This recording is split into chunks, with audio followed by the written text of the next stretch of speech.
പുതിയ ഉടുപ്പുകൾ കിട്ടിയപ്പോൾ കുഞ്ഞി കണ്ണുകൾ കണ്ട തിളക്കങ്ങൾ എന്റെ മനസ്സിലെ തിരകളെ കുറച്ച് ശാന്തമാക്കി. എന്താണില്ല, മുഖം വല്ലാതെ?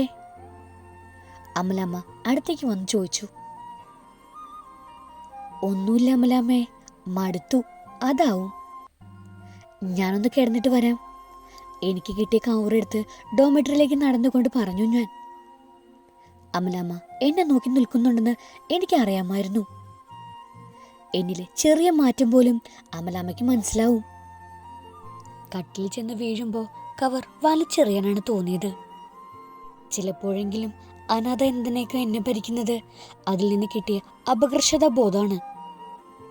ഞാൻ ഓർഫണായത് എന്റെ കുറ്റമല്ലെന്ന് എത്ര മനസ്സിന് പറഞ്ഞ് പഠിപ്പിച്ചാലും പുറത്തു ചാടുന്ന എന്തോ ഒന്ന്. സ്കൂളിൽ ആദ്യ ദിവസങ്ങളിൽ തന്നെ എന്റെ നേരെ വിരൽ ചൂണ്ടിയിരുന്ന സഹപാഠികളിൽ നിന്നും ഇന്ന് കിരൺ സാർ വരെ എത്തി നിൽക്കുമ്പോൾ എന്നിൽ നിറഞ്ഞു നിൽക്കുന്ന ആ അപകർഷതാബോധം മാത്രമാണ്. വാശിയോടെയാണ് പഠിച്ചത്. ആ അപകർഷതാബോധത്തെ തോൽപ്പിക്കാൻ പറ്റുമെന്ന് ഓർത്തിട്ടാണ്. പക്ഷെ എന്റെ കൂടെ അത് വളർന്നു വന്നതേ ഉള്ളൂ. കണ്ണടച്ച് കിടന്നപ്പോൾ എന്റെ മനസ്സ് എന്നത്തെയും പോലെ ഒരിക്കലും കാണാത്ത അമ്മയുടെ മുഖത്ത് നിറങ്ങൾ ചാർത്താൻ തുടങ്ങി. മങ്ങിയൊരു മുഖം എവിടെയൊക്കെ തിളങ്ങി വരാൻ തുടങ്ങി. ചില ദിവസങ്ങളിൽ ആ മുഖത്തോട് വല്ലാത്ത സ്നേഹം തോന്നും. എന്നെ കൊല്ലാതെ ഭദ്രമായി ഇവിടെ കൊണ്ടുവന്നാക്കിയന്. പക്ഷെ ഇന്ന് തോന്നുന്നത് പോലെ ചില ദിവസങ്ങളിൽ ദേഷ്യം തോന്നും. എന്തിന് എന്നെ ഈ ലോകത്ത് തനിച്ചാക്കി? ആരുടെക്കോ ഉദാരത്തിൽ പഠിക്കാനോ, ബാക്കി വരുന്ന ഭക്ഷണം കഴിക്കാനോ, ഇട്ടുപഴകിയ ഉടുപ്പുകൾ ഇടാനോ? എന്തിന്? അമ്മയോടുള്ള ദേഷ്യത്തിൽ കണ്ണുകൾ ഇറുക്കിയിരുട്ടാക്കി കിടക്കുമ്പോൾ അമലാമ്മയുടെ കണ്ണുകൾ എന്റെ നെറ്റിയിൽ തലോടുന്നതറിഞ്ഞു. അടുത്ത നിമിഷം എനിക്ക് അമ്മയോടുള്ള ദേഷ്യം അറിഞ്ഞില്ലാതായി. നിങ്ങൾ കാരണോ എനിക്ക് അമലാമ്മയെ കിട്ടിയത്? ഇല്ല, എനിക്ക് നിങ്ങളെ വെറുക്കാനാവില്ല. നിറഞ്ഞ കണ്ണുകൾ അമലമ്മ കാണാതെ നിയന്ത്രിച്ച് ഉറക്കം നടിച്ചു കിടന്നു. ഓഫീസിൽ ചെന്നപ്പോൾ മുതൽ കിരൺ സാറിനെ കാണരുതേ എന്ന് മനസ്സിലാഗ്രഹിച്ചു. എല്ലാവരുടെയും കണ്ണുകളിൽ സഹതാപവും പുച്ഛമൊക്കെ എനിക്ക് ശീലമായി. പക്ഷെ കിരൺ സാറിൽ മാത്രം കാണുന്ന ഭാവം എനിക്ക് പരിചിതമല്ല. എനിക്കത് വല്ലാത്ത വീർപ്പുമുട്ടലുണ്ടാക്കുന്നു. പതിവ് പോലെ പുച്ഛച്ചിരിയോടെ ടീം ലീഡർ ജിഷയും ബാക്കിയുള്ളവരും ഗുഡ് മോർണിംഗ് പറഞ്ഞു. ഇന്ന് പതിവിലും കൂടുതൽ പുച്ഛം വാരി വിതർന്ന് കണ്ടില്ലെന്നടിച്ച് സിസ്റ്റം ഓപ്പൺ ചെയ്തു. HR-ൽ നിന്നും മെയിൽ വന്നിരിക്കുന്നത് കണ്ട് ഓപ്പൺ ചെയ്ത് നോക്കിയപ്പോൾ കണ്ടു യൂണിഫോം മെമ്മോ. എല്ലാവർക്കും കമ്പനി യൂണിഫോം പ്രൊവൈഡ് ചെയ്യുന്നു. സൈസ് മെയിൽ അയക്കാൻ പറഞ്ഞിട്ടുണ്ട്. വെറുതെ അല്ല എല്ലാവരും കൂടുതൽ പുച്ഛം കാണിച്ചത്. ഇത് എനിക്ക് വേണ്ടിയെന്ന് മനസ്സിലായി കാണും. അയാൾ പിന്നെയും എന്നെ തോൽപ്പിക്കാൻ ശ്രമിക്കുന്നത് പോലെ തോന്നി. അല്ലെങ്കിൽ ഇന്നലെ വരില്ലാത്ത യൂണിഫോം കമ്പനിയിൽ പെട്ടെന്ന് വരില്ലല്ലോ. ജോലി റിസൈൻ ചെയ്ത് വേറെ എവിടെയെങ്കിലും പോയാലോ എന്നാദ്യം തോന്നി. പക്ഷേ എന്നെപ്പോലൊരാൾക്ക് പെട്ടെന്നെങ്ങും ജോലി കിട്ടാൻ ചാൻസ് ഇല്ല. ഇപ്പൊ കിട്ടുന്ന സാലറി അമലാമ്മയ്ക്ക് വലിയ സഹായമാണ്. അത് വലിച്ചെറിയാൻ പറ്റില്ല. എന്നാലും കിരൺ സാറിനൊന്ന് കണ്ട് സംസാരിക്കാൻ തോന്നി. ആദ്യം ക്യാബിൽ നോക്കിയപ്പോൾ മീറ്റിംഗ് ആയിരുന്നു. ഞാൻ തിരിച്ചു പോകുന്നത് ആള് കണ്ടെന്ന് തോന്നി. കുറച്ചു കഴിഞ്ഞപ്പോൾ എന്നോട് ചെല്ലാൻ പറഞ്ഞ് കോള് വന്നു. ഞാൻ കിരൺ സാറിന്റെ ക്യാബിനിലോട്ട് പോകുന്നത് ബാക്കിയുള്ളവർക്ക് അത്ര ഇഷ്ടപ്പെടാതെ നോക്കുന്നത് കണ്ടു. കഥകൾ പലതും ഉണ്ടാക്കാൻ മിടുക്കരാണെന്ന് ഒരു മാസം കൊണ്ട് മനസ്സിലായിരുന്നു. ഞാൻ ഡോറിൽ തട്ടിയപ്പോൾ കയറി വരാൻ പറഞ്ഞു. ഗുഡ് മോർണിംഗ് അനില, ഇരിക്കൂ. ഒന്നും സംഭവിക്കാത്ത പോലെ പറയുന്നത് കണ്ട് എനിക്ക് ദേഷ്യം നുരഞ്ഞു പൊന്താൻ തുടങ്ങിയിരുന്നു.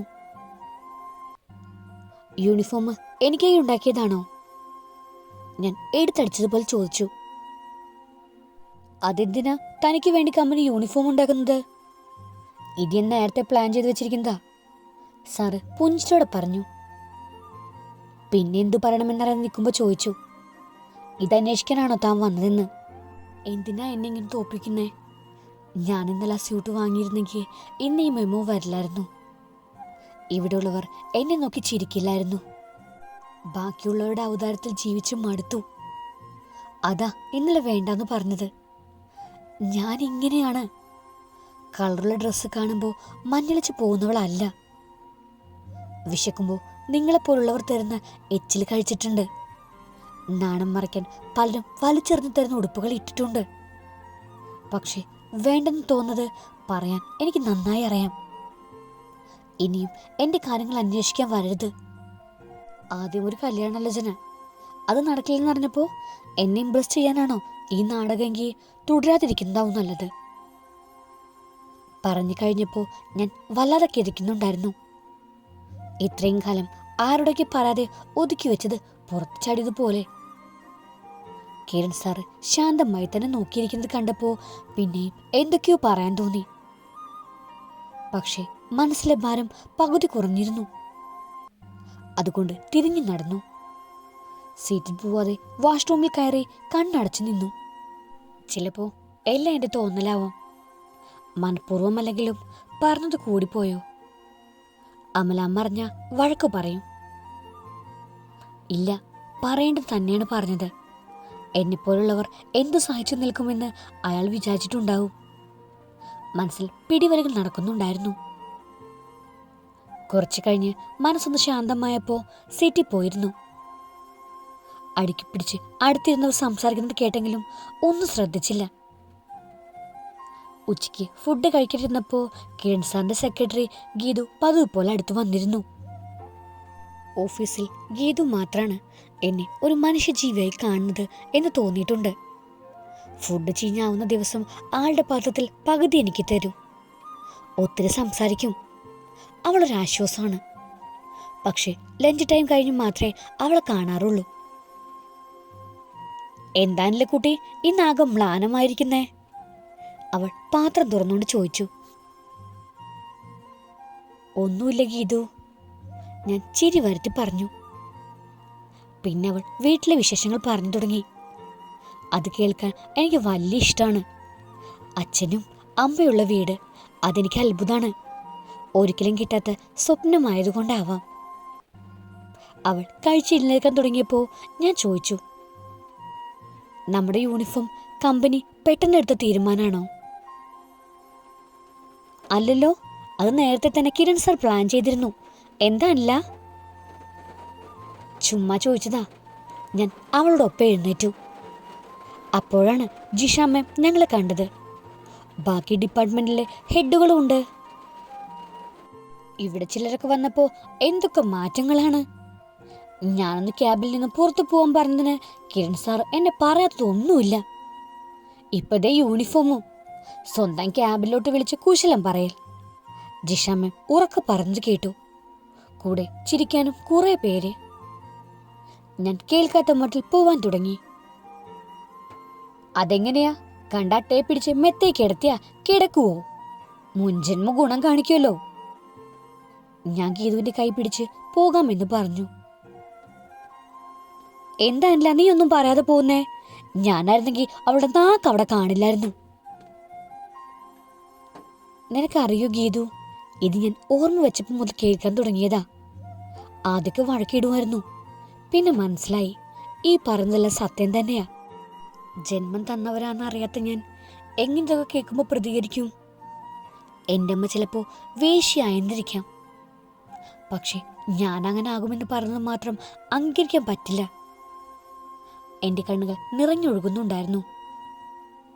ഗീതു എന്നെ ചേർത്ത് നിർത്തി. അയ്യോ, പുലിക്കുട്ടി കരയുന്നോ? എനിക്ക് കരച്ചിൽ വരുന്നത് എൻ്റെ ജന്മഗുണങ്ങൾ പലരും പല തരത്തിൽ പറയുമ്പോഴാ ഗീതു. നിനക്ക് വിഷമായോ? എൻ്റെ കണ്ണ് നിറയുന്ന നീ കാര്യാക്കണ്ട. ഞാനിപ്പോ തന്നെ ഇതൊക്കെ മറക്കും. നീ പൊക്കോ, സാർ അന്വേഷിക്കും എന്നും പറഞ്ഞിട്ട് ഞാൻ പെട്ടെന്ന് തിരിഞ്ഞ് സീറ്റിലേക്ക് പോയിരുന്നു. സ്കൂളിൽ വെച്ച് ഓർത്തു, കോളേജിൽ ചെല്ലുമ്പോൾ കളിയാക്കൽ കുറയുമെന്ന്. കോളേജിൽ ചെന്നപ്പോൾ ഓർത്തു, ജോലി കിട്ടിയാൽ മാറുമെന്ന്. ഇല്ല, എൻ്റെ പേരുകൾ അറിയാതെ അത്രയും നാൾ ഇതെൻ്റെ കൂടെ തന്നെ കാണും. പെട്ടെന്ന് ഡോമെട്രിയിലെ കുഞ്ഞു കട്ടിൽ പോയി കിടക്കാൻ തോന്നി. എൻ്റെ സങ്കടങ്ങൾ കരഞ്ഞു തീർക്കുന്നത് അവിടെയാണ്. ആരും കാണാതെ നിശബ്ദമായി കരയുന്നിടം. ഹാഫ് ഡേ ലീവ് പറഞ്ഞ് ഓഫീസിൽ നിന്നും ഇറങ്ങി നടന്നു. ഇപ്പോൾ ഓർഫണേജിൽ ചെന്ന അമലാമ്മ കാരണം ചോദിക്കും. എനിക്ക് ഓഫീസിലും വിഷമാണെന്നറിഞ്ഞ അമലാമ്മയ്ക്ക് സങ്കടാവും. പാവം ഓർത്തിരിക്കുന്നത് ഓഫീസിൽ എനിക്കൊരു പ്രശ്നവും ഇല്ലെന്നാണ്. ജോലിക്കാരിയായ ആരും കുത്തി നോവിക്കില്ല എന്ന് അമലാമ്മ പറയുമായിരുന്നു. ഞാനും അത് വിശ്വസിച്ചു. പക്ഷേ ഈ ലോകം മറ്റുള്ളവരെ കുത്തി നോവിച്ച് സന്തോഷിക്കുന്നവരുടെയാണ്. കുഞ്ഞു കുട്ടികളെയും പ്രായമായവരെയും എല്ലാം ഒരുപോലെ നോവിക്കാൻ നാവുള്ളവർ, മറ്റുള്ളവരുടെ മനസ്സ് കാണാൻ കഴിവില്ലാത്തവർ. നേരെ ബീച്ചിലോട്ടാണ് നടന്നത്. നല്ല വെയിലുണ്ട്, പക്ഷെ കാര്യമാക്കിയില്ല. കുഞ്ഞിലെ മുതൽ അമലമ്മ കൊണ്ടുവരുന്ന സ്ഥലമാണ് ബീച്ച്. നടന്നു വരാം, പൈസയൊന്നും വേണ്ട. അതുകൊണ്ട് തന്നെ ഓർഫനേജിൽ നിന്നും മിക്കപ്പോഴും ഇവിടെ വരാറുണ്ട്. ഞങ്ങൾക്ക് ബീച്ച് വലിയ ആഡംബരമായാണ് തോന്നിയിരുന്നത്. അച്ഛൻ്റെയും അമ്മയുടെയും കൂടെ കളിക്കുന്ന കുഞ്ഞുങ്ങളെ കാണുമ്പോൾ വല്ലാതെ കൊതി തോന്നും. അവരുടെ കയ്യിലിരിക്കുന്ന ബലൂൺ, കളിപ്പാട്ടങ്ങൾ, എന്തിന് 1 രൂപയ്ക്ക് കിട്ടുന്ന കടല പോലും ഞങ്ങൾക്ക് എത്തിപ്പിടിക്കാൻ പറ്റുമായിരുന്നില്ല. അതെല്ലാം നോക്കി നിൽക്കുമ്പോൾ മറ്റുള്ളവരുടെ ഒന്നും ആഗ്രഹിക്കാൻ പാടില്ലെന്ന് അമലമ്മ ചേർത്ത് നിർത്തി പറയും. പക്ഷെ അതൊന്നും കുഞ്ഞു മനസ്സിൽ കയറില്ല. അച്ഛൻ്റെയും അമ്മയുടെയും കൈ പിടിച്ച് നടക്കുന്ന കുഞ്ഞുങ്ങളുടെ ചിരിക്കുന്ന മുഖം ഉറക്കത്തിലും കുത്തി നോവിക്കും. പക്ഷെ തീരം തേടുന്ന തിരകൾ കാണാൻ അന്നു മുതൽ എനിക്ക് ഭയങ്കര ഇഷ്ടമാണ്. വലുതായപ്പോൾ വിഷമങ്ങൾ വരുമ്പോഴെല്ലാം മനസ്സ് ശാന്തമാകാൻ തനിച്ചു വരാൻ തുടങ്ങി.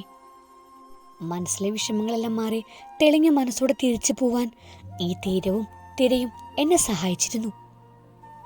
വെയിലായതുകൊണ്ട് ആരും തന്നെ ബീച്ചിലുണ്ടായിരുന്നില്ല. കുടക്കീഴിൽ സ്ഥാനം പിടിച്ചിരിക്കുന്ന ചെയറിലിരുന്ന് കടലിലോട്ട് നോക്കിയപ്പോൾ മനസ്സ് പതി ശാന്തമാവാൻ തുടങ്ങി. തീരത്ത് വന്ന് ചുംബിച്ചു മടങ്ങുന്ന ഓളങ്ങളെ കണ്ടിരുന്നപ്പോൾ വേറൊന്നിനെക്കുറിച്ചും ഓർക്കാൻ തോന്നിയിരുന്നില്ല.